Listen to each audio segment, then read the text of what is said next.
Welcome to CBSEasy. Welcome to The Explainer.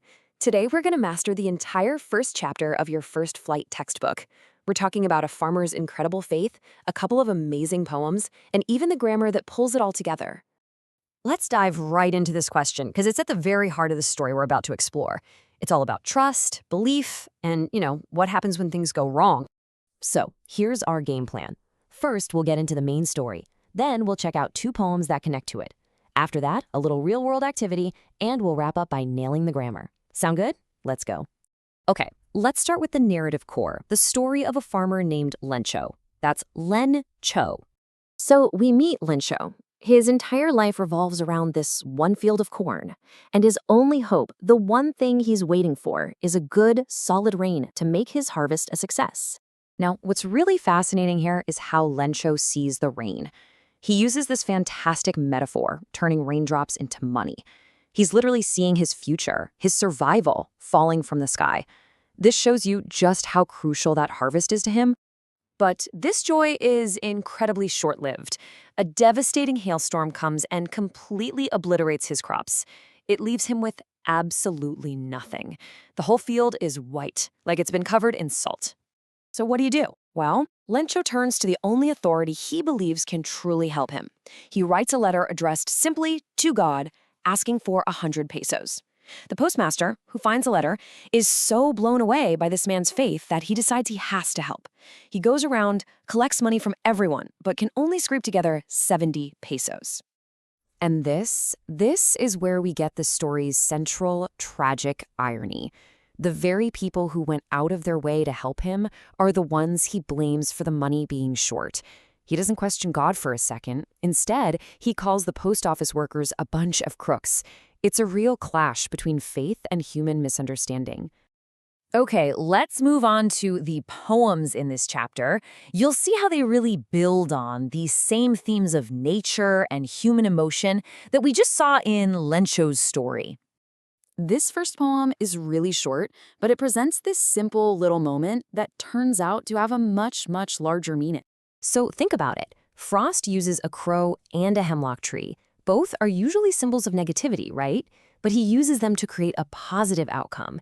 This tiny, simple event, snow falling, completely changes the speaker's mood. It's a great reminder that even small, seemingly bad moments can have a surprisingly positive impact. All right, now for Frost's other poem, Fire and Ice. This one gets a bit heavier. It's all about the destructive power of our own human emotions. Here, Frost compares these 2 massive forces, fire and ice, to human emotions. Fire is that all-consuming desire, greed, and fury. Ice, on the other hand, represents the cold, quiet destruction of things like hatred and indifference. And his conclusion? Both are equally capable of ending everything. Pretty powerful stuff. Okay, so from the big drama of Lencho's letter, let's now zoom in on the real-world mechanics of how he even could have received that money. This right here is a money order form. It's the actual official document you'd use to send money securely through the post office. This is the kind of thing the postmaster would have had to fill out. And if you look at the flowchart in your textbook, the steps are pretty simple. You go to the counter, buy the form for just 50 pesos, fill it all out, and pay the clerk. And that last step is key. You get back the acknowledgement counterfoil. That little slip of paper is your proof of payment. All right, for our final section, let's master the grammar tools from this chapter. And trust me, these are absolutely crucial for your exams. First up is metaphors, which, we already saw Lencho use earlier. It's when you're directly comparing 2 totally different things without using like or as. You're saying one thing is another thing. This table shows some great examples from the text. The author uses these metaphors to paint really powerful pictures. Raindrops become new coins. Hailstones are frozen pearls. And Lencho himself is called an ox of a man. It's just a perfect way to describe how hardworking he is. Next, let's talk about relative clauses. Don't let the names scare you. Think of them as just little packets of extra information that you can add into your sentences to give them more detail. So look here. Instead of 2 separate sentences, you can combine them. My mother, who cooks very well, is going to host a TV show. See how that extra little bit of info is just neatly tucked in between the commas? It makes the sentence flow so much better. And finally, this is a brilliant technique. It shows how you can use negative words like no or nothing to actually make a statement stronger. It's a way of adding emphasis. Saying Lencho did nothing else but see the sky is way more powerful than just saying he only saw the sky. It really focuses you on his one action.